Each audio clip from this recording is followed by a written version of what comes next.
After ng back-to-back success ng Abot Kamay na Pangarap at May Ilonggo Girl, magbakasyon at magpahinga muna ang original plan ni Jillian Ward.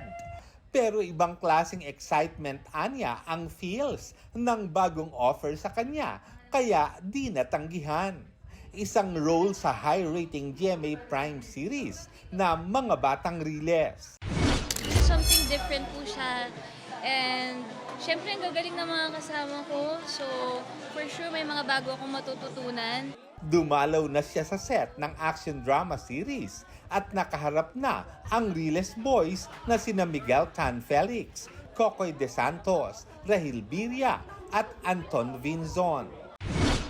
Sa role kong ito, gusto ko mag-experiment. Isa na ako, Batang Riles. Yeah! I'm excited to work with her. Sabay kami lumaki sa showbiz. Pero ngayon pa lang kami magkakatrabaho. Excited ako may matutunan kay Jillian. At sana may matutunan din siya sa amin. Overwhelmed ako sa nangyari ngayon sa mga batang Riles. Look forward ulit kasi na-miss ko rin po yung mga eksena namin sa Abot Kamay. Pinaulan na naman ng tukso ng Riles Boy si Rahil na dating siniship ng fans kay Jillian. Kahit masaya ka ba or disappointed ka? Saya. Sobrang saya. Masaya din sila, oh. Tanong mo din sila, masaya ba kayo? Masaya ako para sa kaibigan ko. Masaya ka ba? Ay, hindi. Oo naman, syempre. Excited ako sa kaibigan ko. Bilis ng tibok ng puso ko. Sobra. Masaya po ako para sa sarili ko at para sa amin lahat.